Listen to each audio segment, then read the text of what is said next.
আসসালামু আলাইকুম, স্বাগতম জানাচ্ছি বিবিসি নিউজ আন্তর্জাতিক সংবাদে। শুরুতেই সংবাদ শিরোনাম, এরপর বিস্তারিত। ইরানে হামলার প্রস্তুতি নিচ্ছে ইসরায়েল। ট্রাম্পের আল্টিমেটামের কড়া জবাব দিল ইরান। ইরানে মার্কিন হামলা হবে কিনা সিদ্ধান্ত 10 দিনের মধ্যে, ট্রাম্প। মার্কিন শীর্ষ মিত্রদের ছাড়াই ওয়াশিংটনে শুরু ট্রাম্পের শান্তি বোর্ডের প্রথম বৈঠক। দর্শক, এতক্ষণ শুনছিলেন সংবাদ শিরোনাম। এখন বিস্তারিত। আপনি যদি ইসরায়েলের ধ্বংস চান এবং মুসলিমদের পাশে থাকেন, তাহলে ভিডিওতে লাইক করে চ্যানেলটি অবশ্যই সাবস্ক্রাইব করে দিবেন এবং আপনার মূল্যবান মতামত অবশ্যই কমেন্টে লিখে জানিয়ে দিবেন। এখন বিস্তারিত। ইরানে হামলার প্রস্তুতি নিচ্ছে ইসরায়েল। ইরানের ব্যালিস্টিক ক্ষেপণাস্ত্র ব্যবস্থায় হামলা চালানোর প্রস্তুতি নিচ্ছে ইসরায়েল। শুধু যুক্তরাষ্ট্রের সবুজ সংকেতের অপেক্ষায় রয়েছে দেশটি।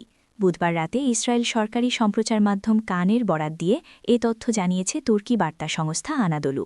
রানে হামলার জন্য পুরোপুরি প্রস্তুতি নিয়েছে যুক্তরাষ্ট্র। সব ঠিক থাকলে চলতি সপ্তাহের শেষ নাগাদ এ হামলা হতে পারে। মার্কিন প্রেসিডেন্ট ডোনাল্ড ট্রাম্প এ বিষয়ে এখনও চূড়ান্ত কোনো সিদ্ধান্ত দেননি। বিষয়টি সম্পর্কে অবগত বিভিন্ন সূত্র সিএনএনকে এ তথ্য জানিয়েছে। তবে বিশেষজ্ঞদের বক্তব্য, হামলা নয়, ইরানকে হুমকি-ধমকি দিয়ে চুক্তিতে বসানোয় ট্রাম্পের আসল উদ্দেশ্য। যুক্তরাষ্ট্রের এমন পদক্ষেপের পর ইরানের পারমাণবিক শক্তিপ্রধান মোহাম্মদ ইসলামী বলেছেন, কোনো দেশই ইসলামী প্রজাতন্ত্রকে পারমাণবিক সমৃদ্ধির অধিকার থেকে বঞ্চিত করতে পারে না। বৃহস্পতিবার ইসলামী বলেছেন, পারমাণবিক শিল্পের মূল ভিত্তি হল সমৃদ্ধি। পারমাণবিক প্রক্রিয়ায় যা করতে চান তার জন্য আপনাকে পারমাণবিক জ্বালানি প্রয়োজন। সূত্রমতে, গত কয়েকদিনে মধ্যপ্রাচ্যে ব্যাপক বিমান ও নৌবাহিনী মোতায়েন করেছে পেন্টাগন। বুধবারও 24 ঘণ্টায় মধ্যপ্রাচ্যে 50 মার্কিন যুদ্ধবিমান পৌঁছানোর খবর পাওয়া গেছে। হোয়াইট হাউসকে জানানো হয়েছে, সামরিক বাহিনী যে কোনো মুহূর্তে অভিযানের জন্য প্রস্তুত। Institute for science and international সিকিউরিটির স্যাটেলাইট ছবিতে দেখা গেছে, ইরান তাদের গুরুত্বপূর্ণ পারমাণবিক স্থাপনাগুলো কংক্রিট ও মাটি দিয়ে ঢেকে সুরক্ষিত করার চেষ্টা করছে। হোয়াইট হাউসের কর্মকর্তারা জানিয়েছেন, ট্রাম্প ব্যক্তিগতভাবে হামলার পক্ষে বিপক্ষে নানা যুক্তি দিচ্ছেন। ট্রাম্পের আল্টিমেটামের কড়া জবাব দিল ইরান। সামরিক আগ্রাসনের শিকার হলে মধ্যপ্রাচ্যে থাকা শত্রুদের ঘাঁটি ও অবকাঠামো লক্ষ্যবস্তু করা হবে বলে হুঁশিয়ারি দিয়েছে ইরান। পরমাণু চুক্তি করতে ইরানকে মার্কিন প্রেসিডেন্ট ডোনাল্ড ট্রাম্প সময় বেঁধে দেওয়ার পর জাতিসংঘ মহাসচিব আন্তোনিও গুতেরেসকে লেখা চিঠিতে এ পাল্টা হুমকি দেয় তেহরান। স্থানীয় সময় বৃহস্পতিবার ১৯ ফেব্রুয়ারি জাতিসংঘে নিযুক্ত ইরানের স্থায়ী দূত সংস্থাটির মহাসচিবকে লেখা চিঠিতে জানায়, ইরান যুদ্ধ চায় না, কিন্তু তেহরানের বিরুদ্ধে মার্কিন প্রেসিডেন্ট ডোনাল্ড ট্রাম্পের বক্তব্য সামরিক আগ্রাসনের প্রকৃত ঝুঁকির ইঙ্গিত দেয়। চিঠিতে বলা হয়, সামরিক আগ্রাসনের শিকার হলে ইরান সিদ্ধান্তমূলক জবাব দেবে। চিঠিতে যুক্তরাষ্ট্রকে অবৈধ শক্তি প্রয়োগের হুমকি থেকে বিরত রাখার আহ্বান জানানো হয়েছে। ইরান জানিয়েছে, তারা এখনও কূটনৈতিক সমাধানে প্রতিশ্রুতিবদ্ধ এবং তাদের শান্তিপূর্ণ পারমাণবিক কর্মসূচি নিয়ে যে কোনো অস্পষ্টতা দূর করতে প্রস্তুত। তবে সামরিক হামলা হলে আত্মরক্ষার অংশ হিসেবে মধ্যপ্রাচ্যে থাকা যুক্তরাষ্ট্রের সব ঘাঁটি, স্থাপনা ও সম্পদকে লক্ষ্যবস্তু করা হবে। ইরানে মার্কিন হামলা হবে কিনা সিদ্ধান্ত 10 দিনের মধ্যে। ইরানে হামলা চালানোর জন্য সব ধরনের প্রস্তুতি নিয়েছে যুক্তরাষ্ট্র। ইতোমধ্যে তেহরানের সীমানায় যুদ্ধবিমানবাহী একাধিক রণতরী ইরানে মার্কিন হামলা হবে কিনা সিদ্ধান্ত 10 দিনের মধ্যে। ইরানে হামলা চালানোর জন্য সব ধরনের প্রস্তুতি নিয়েছে যুক্তরাষ্ট্র। ইতোমধ্যে তেহরানের সীমানায় যুদ্ধবিমানবাহী একাধিক রণতরী মোতায়েন করেছে মার্কিন নৌবাহিনী। সঙ্গে আছে বেশ কিছু ডেস্ট্রয়ার। এর বাইরে F-35, F-22, F-16 অত্যাধুনিক স্টিলথ যুদ্ধবিমান সহ প্রতিরক্ষা ব্যবস্থাও আরব সাগর ও পারস্য উপসাগর এলাকায় প্রস্তুত করা হয়েছে। আক্রমণ চালানোর জন্য এখন শুধু মার্কিন প্রেসিডেন্ট ডোনাল্ড ট্রাম্পের নির্দেশ দরকার বলে হোয়াইট হাউসের এক কর্মকর্তা জানিয়েছেন। এরই মধ্যে ইরানের বিষয়ে সিদ্ধান্তের বিষয়ে মন্তব্য করেছেন ট্রাম্প।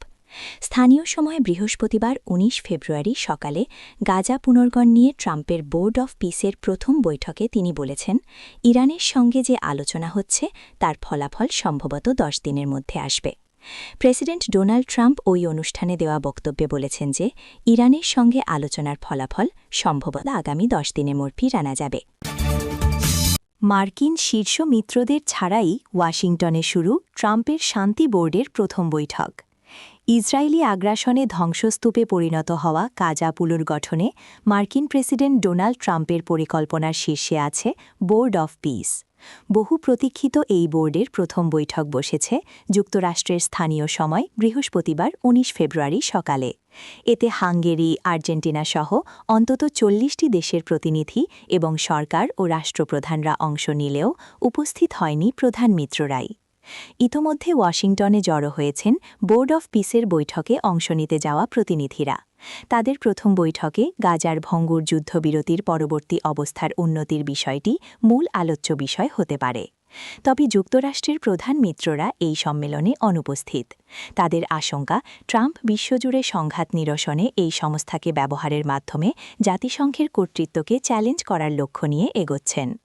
একজন ঊর্ধ্বতন মার্কিন কর্মকর্তা জানান, রাষ্ট্রপ্রধানসহ অন্তত ৪০টি দেশের প্রতিনিধি এই সম্মেলনে যোগ দিতে ওয়াশিংটনের ইউএস ইনস্টিটিউট অফ পিসে উপস্থিত হচ্ছেন বলে আশা করা হচ্ছে। উপস্থিত বিশ্ব নেতাদের মধ্যে ছিলেন হাঙ্গেরির প্রধানমন্ত্রী ভিক্টর অরবান এবং আর্জেন্টিনার প্রেসিডেন্ট জাভিয়ের মিলেই, যারা উভয়েই ট্রাম্পের ঘনিষ্ঠ মিত্র। সম্মেলনটি ট্রাম্পের নির্বাচনী প্রচারের কিছু প্রিয় গানের মাধ্যমে শুরু হয় এবং অংশগ্রহণকারীদের হাতে ইউএসএ লেখা লাল রঙের মাগা তথা মেক আমেরিকা গ্রেট অ্যাগেন বা যুক্তরাষ্ট্রকে আবার সেরা করি স্টাইলের টুপি তুলে দেওয়া হয়। যুক্তরাষ্ট্রের পক্ষে উপস্থিত হন স্বয়ং Trump, vice president JD Vance, পররাষ্ট্রমন্ত্রী মার্কো রুবিও, মার্কিন বিশেষ দূত স্টিভ উইটকফ এবং প্রেসিডেন্টের জামাতা ও উপদেষ্টা জারেড কুশনার। জনসমাবেশে ট্রাম্প বলেন, আমরা যা করছি তা অত্যন্ত সহজ, শান্তি। তিনি একে একটি সহজ শব্দ কিন্তু বাস্তবায়ন করা কঠিন কাজ হিসেবে বর্ণনা করেন।